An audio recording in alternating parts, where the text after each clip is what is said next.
നമ്മുടെ ശരീരത്തിൽ അല്ലാഹു സുബ്ഹാനഹു വ തആല ഏറ്റവും അടുത്ത് ഇടപെടാൻ വേണ്ടി നമുക്ക് തന്ന നമ്മുടെ ഏറ്റവും അടുത്ത സന്തത സഹചാരിയാണ് നമ്മുടെ റൂഹ് അഥവാ നമ്മുടെ ആത്മാവ്. ആമുഖ ഭാഷണങ്ങളൊക്കെ മാറ്റിവെച്ചുകൊണ്ട് വിഷയത്തിലേക്ക് തന്നെ ഞാൻ നേരെ കടക്കുകയാണ്. കാരണം കഴിഞ്ഞ ദിവസങ്ങളിലൊക്കെ 7:30 മണിക്ക് പ്രഭാഷണം ആരംഭിച്ചിരുന്നു. ഇന്ന് വൈകിപ്പോയി. അതുകൊണ്ട് തന്നെ ബാക്കിയുള്ള കാര്യങ്ങളൊക്കെ നാളത്തേക്ക് മാറ്റി വിഷയത്തിലേക്ക് കടക്കുക. നമ്മുടെ ശരീരത്തിന്റെ ഏതു ഭാഗത്തിന് എന്ത് അപകടം സംഭവിച്ചാലും ആ സംഭവിച്ചുപോയ ഭാഗത്തിന്റെ പേരിൽ സങ്കടം രേഖപ്പെടുത്തിയിട്ട് ആ അപകടം മാറ്റുവാനും ആ ബുദ്ധിമുട്ട് ഒഴിവാക്കുവാനും ഞാനും നിങ്ങളും ഒരുപാട് പരിശ്രമിക്കുന്നവരാണ്. നമ്മുടെ ജീവിതത്തിൽ അങ്ങനെ വേണ്ടപ്പെട്ടതിനൊക്കെ നഷ്ടം വരുമ്പോൾ വളരെ പ്രയാസത്തോടെ ആ നഷ്ടം നികത്താൻ പരിശ്രമിക്കുകയും കഷ്ടപ്പെടുകയും ചെയ്യുന്നവരാണ് ഞാനും നിങ്ങളും. എന്നാൽ അല്ലാഹു സുബ്ഹാനഹു വ തആല ജീവിതകാലത്തുടനീളം നമ്മുടെ സന്തത സഹചാരിയായി നമ്മുടെ ശരീരത്തിലേക്ക് തന്നിരിക്കുന്ന ഒരു വസ്തുവാണ് റൂഹ് അഥവാ ആത്മാവ് എന്ന് പറയുന്നത്. ഈ ആത്മാവിനെ സംബന്ധിച്ചുള്ള ചർച്ച നമുക്ക് വളരെ കുറവാണ്. അതിനെക്കുറിച്ചുള്ള ചിന്തയും വളരെ കുറവാണ്.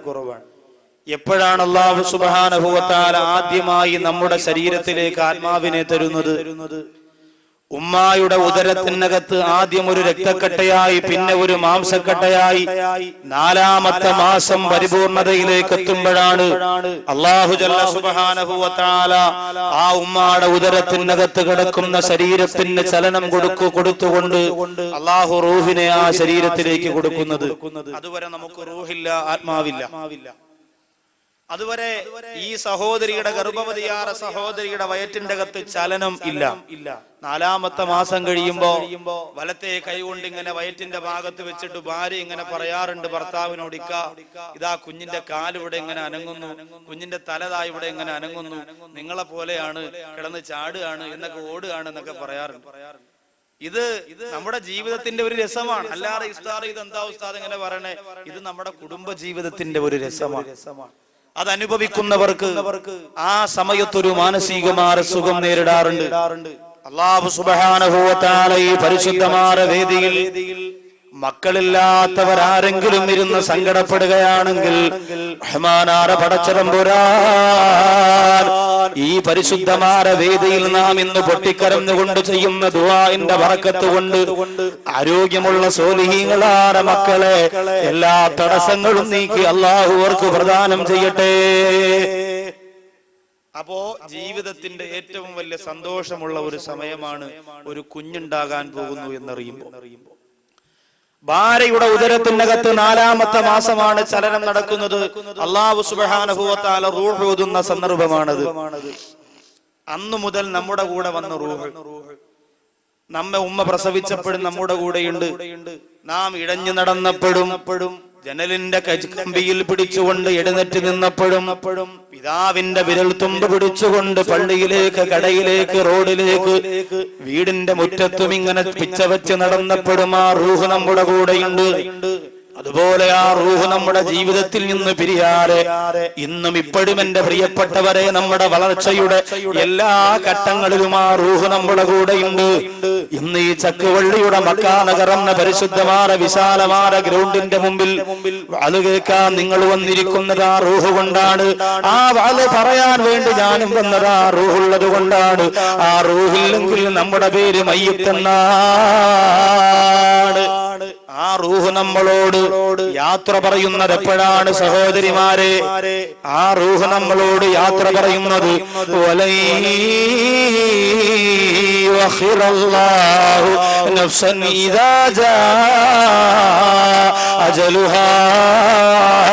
വല്ലാഹു ഖബീറും ബിമാ തഅമലൂൻ. അള്ളാഹു എനിക്കും നിങ്ങൾക്കും നിശ്ചയിച്ചിരിക്കുന്ന ആയുസ്സുണ്ടല്ലോ, ആ ആയുസ്സിന്റെ സമയമെത്തുമ്പോ അബ്ദുൽ അർവാഹ് മലക്ക് ഇസ്രായീൽ അലൈഹിസ്സലാത്തു വസ്സലാം വരികയാണ്, നമ്മുടെ റൂഹിനെ കൊണ്ടുപോവുകയാണ്. ആ സമയത്ത് നമ്മുടെ രണ്ട് കണ്ണുകളിലൂടെ റൂഹ് പുറത്തു പോകുമ്പോ ആ രണ്ട് കണ്ണുകളും പുറത്തേക്ക് വന്നുകൊണ്ട് ഇന്ന റൂഹ തബിഉൽ ബസറു, ആ റൂഹ് ഉയർന്നു കൊണ്ടിരിക്കുമ്പോ ആ ഊരിയെടുത്തു കൊണ്ടുപോകുന്ന റൂഹിലേക്ക് നോക്കിയിട്ട് നിന്റെ രണ്ട് കണ്ണുകളും പുറത്തേക്ക് വന്നുകൊണ്ട് അത്ഭുതത്തോടെ പുറത്തേക്ക് തള്ളുന്ന പോലെ ഇരിക്കുന്നത് ആ റൂഹ് പിരിഞ്ഞു പോകുന്നത് നോക്കുന്നത് കൊണ്ടാണ്. അങ്ങനെ നമ്മുടെ റൂഹ് പിരിഞ്ഞു പോകുമല്ലോ എന്റെ പ്രിയപ്പെട്ടവരെ.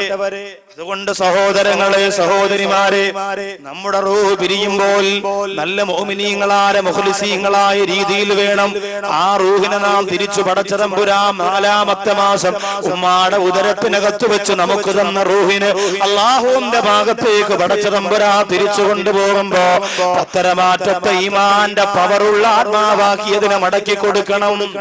ഇല്ലെങ്കിൽ പ്രശ്നമാണ്. അതിനെ മടക്കി കൊടുത്തേ മതിയാകൂ. റൂഹുകൾ 5 വിധമാണ്. ഇന്നൽ അർവാഹ അലാ ഖംസത്തി അഖ്സാം, ആത്മാവുകൾ 5 വിധമാണ്. ഇന്ന റൂഹ അലാ ഖംസത്തി അഖ്സാം, 5 വിധമാണ് റൂഹുകൾ. ഒന്ന് അർവാഹുൽ അംബിയ, അംബിയാക്കന്മാരുടെ റൂഹ്. 2 അർവാഹുൽ ശുഹദാ, രക്തസാക്ഷികളായ ശുഹദാക്കളുടെ റൂഹ്. 3 അർവാഹുൽ മുതീഇന മിനൽ മുഅ്മിനീൻ, മുഅ്മിനീങ്ങളിൽ നിന്നും അല്ലാഹുവിനെ വഴിപ്പെട്ട് ജീവിച്ചവരുടെ റൂഹ്. 4 അർവാഹുൽ ഉസാത്തി മിനൽ മുഅ്മിനീൻ, വിശ്വാസികളിൽ നിന്ന് തെറ്റ് ചെയ്ത് ജീവിച്ചവരുടെ റൂഹ്. 5 അർവാഹുൽ കുഫാർ, സത്യനിഷേധികളുടെ റൂഹ്. ഒന്നാമത്തെ റൂഹ് അർവാഹുൽ അംബിയ, അംബിയാക്കന്മാരുടെ റൂഹ്. അതെന്താണെന്നറിയോ? ഇദാ ഖറജത്ത് മിൻ അജ്സാദിഹാ, അംബിയാ മുർസലീങ്ങളുടെ ശരീരത്തിൽ നിന്ന് ആ റൂഹ് പുറപ്പെട്ടു കഴിഞ്ഞാൽ മിസ്ലുൽ മിസ്കി വൽ കാഫൂർ, കസ്തൂരിയെ പോലെ കർപ്പൂരത്തെ പോലെ സുഗന്ധമാ റൂഹിനുണ്ടാകും. എന്നിട്ടോ അത് സ്വർഗത്തിലാണ്, ഫിൽ ജന്നത്തി, സ്വർഗത്തിലാണ്. ആ സ്വർഗത്തിന്റെ ഭക്ഷണം അത് കഴിക്കുന്നതാണ്. ആ സ്വർഗത്തിന്റെ വെള്ളവും അത് കുടിക്കുന്നതാണ്. ആ സ്വർഗത്തിന്റെ സുഖം മുഴുവനും അനുഭവിക്കുന്നതാണ്. അംബിയാ മുർസലീങ്ങളുടെ റൂഹ് അവരുടെ ശരീരത്തിൽ നിന്ന് പിരിഞ്ഞാൽ നേരെ അല്ലാഹു ഡയറക്റ്റ് അതിനെ സ്വർഗത്തിൽ കൊണ്ടുപോകും. ശരീരം ദുനിയാവിലാണെങ്കിൽ, ഭൂമിക്ക് താഴെയാണെങ്കിൽ അവരുടെ ആത്മാവ് സ്വർഗത്തിൽ കൊണ്ടുപോയി അവർക്ക് ഭക്ഷണം അല്ലാഹു സ്വർഗത്തിൻ്റെത് കൊടുക്കുന്നു, വെള്ളം സ്വർഗത്തിൻ്റെത് കൊടുക്കുന്നു. സ്വർഗത്തിന്റെ എല്ലാ സുഖങ്ങളും ആ അംബിയാ മുർസലീങ്ങളുടെ റൂഹ് ആസ്വദിക്കുന്നതാണ്. ഇവര് സാധാരണക്കാരാണോ? അംബിയാ മുർസലീങ്ങളുടെ നേതാവായ അഷ്റഫുൽ ഖൽഖ് നബിയുനാ മുഹമ്മദ് മുസ്തഫ സല്ലല്ലാഹു അലൈഹി വസല്ലമ തങ്ങൾ പോലും സാധാരണ മനുഷ്യനാണ് എന്ന് പറഞ്ഞ് പുറം കാലുകൊണ്ട് വലിച്ചെറിയുന്ന സമുദായത്തിന്റെ പിന്തിരിപ്പൻ ആശയങ്ങളെ തലയിൽ ചുമന്നുകൊണ്ട് നടക്കുന്ന എന്റെ സഹോദരങ്ങൾ പഠിച്ചോ? അംബിയാ മുർസലീങ്ങൾ മുഴുവൻ പേരുടെയും റൂഹ്, മുഴുവൻ അംബിയാ മുർസലീങ്ങളുടെയും റൂഹ് തകൂനു ഫിൽ ജന്നത്തി, അത് സ്വർഗ്ഗത്തിലാണ്. അവിടത്തെ ഭക്ഷണം കഴിക്കുന്നു, വെള്ളം കുടിക്കുന്നു, സുഖം അനുഭവിക്കുന്നു. പിന്നെ ഹബീബായ നബി തങ്ങളുടെ റൂഹിനെ കുറിച്ച് പിന്നെ പറയാനുണ്ടോ? മുർസലീങ്ങൾ 25 ഖുർആനിൽ പറയപ്പെട്ട 25 പ്രവാചകന്മാരുടെ പേര് പഠിക്കൽ ഈ സമുദായത്തിന് നിർബന്ധമാണ്. നിങ്ങളിപ്പോ പല സഹോദരിമാരും ചിന്തിക്കും, അപ്പൊ ഖുർആനിനകത്ത് മുഹമ്മദ് നബിയെ കുറിച്ച് മാത്രമല്ലേ ഉസ്താദ് പറഞ്ഞിട്ടുള്ളത്? 25 പ്രവാചകന്മാരെ ഖുർആനിൽ പേരെടുത്തു പറഞ്ഞിട്ടുണ്ട്. ആ പ്രവാചകന്മാരെ കുറിച്ച് പഠിക്കൽ നിർബന്ധമാണ്. എന്റെ സഹോദരങ്ങൾക്ക് എത്ര പേർക്കറിയാം? ഇന്ത്യൻ ക്രിക്കറ്റിന്റെ ഈ ലോകകപ്പിന് വേണ്ടി തെരഞ്ഞെടുത്തിരിക്കുന്ന ക്രിക്കറ്റ് താരങ്ങളുടെ പേര് ചോദിച്ചാൽ ആവേശത്തോടെ എഴുന്നേറ്റ് നിന്ന് പറഞ്ഞു തരാൻ മനസ്സുള്ള എന്റെ പ്രിയപ്പെട്ട കൂട്ടുകാരോട്, അതുപോലെ സിനിമാ ലോകത്തെ കുറിച്ച്, സീരിയലിനെ കുറിച്ച്, ആൽബത്തെ കുറിച്ച്, ലോകത്തും ഉള്ള മുഴുവൻ തെമ്മാടികളെ കുറിച്ചും ധിക്കാരികളെ കുറിച്ചും ചോദിച്ചാൽ അവരുടെ ചരിത്രം മുഴുവനും പറഞ്ഞു തരാൻ ധൈര്യം കാണിക്കുന്ന ഈ സമുദായത്തിന്റെ സഹോദരങ്ങൾക്ക് അല്ലാഹുവിന്റെ ഖുർആനിൽ പറഞ്ഞിരിക്കുന്ന 25 പ്രവാചകന്മാരുടെ പേര് ചോദിച്ചാൽ എന്റെ പ്രിയപ്പെട്ടവരെ പറയാൻ മനസ്സ് വരുന്നില്ല. സഹോദരിമാരോട് ചോദിച്ചാൽ അറിയാം, എന്റെ ഈ പ്രിയപ്പെട്ട സഹോദരിമാരോട് ചോദിച്ചാൽ അറിയാം, കാവ്യാമാധവന്റെ കല്യാണം എന്തുകൊണ്ട് നഷ്ടമായി പോയി എന്ന് ചോദിച്ചു. ഇപ്പൊ പറഞ്ഞു തരും.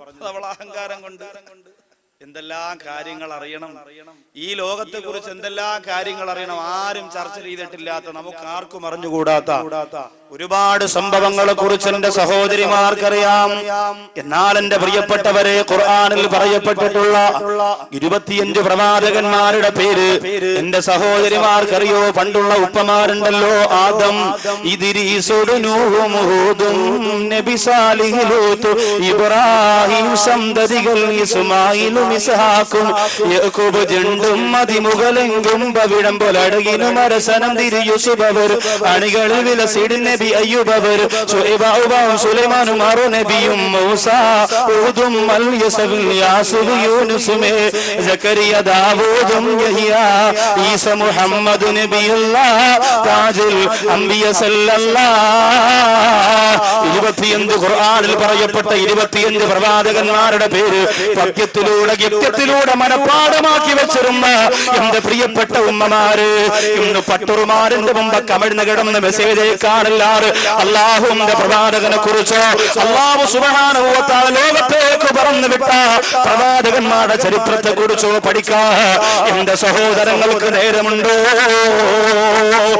ഈ പ്രവാചകന്മാരുടെ റൂഹ് എവിടെയാണ്? ആ പ്രവാചകന്മാരുടെ റൂഹ് സ്വർഗത്തിലാണ്.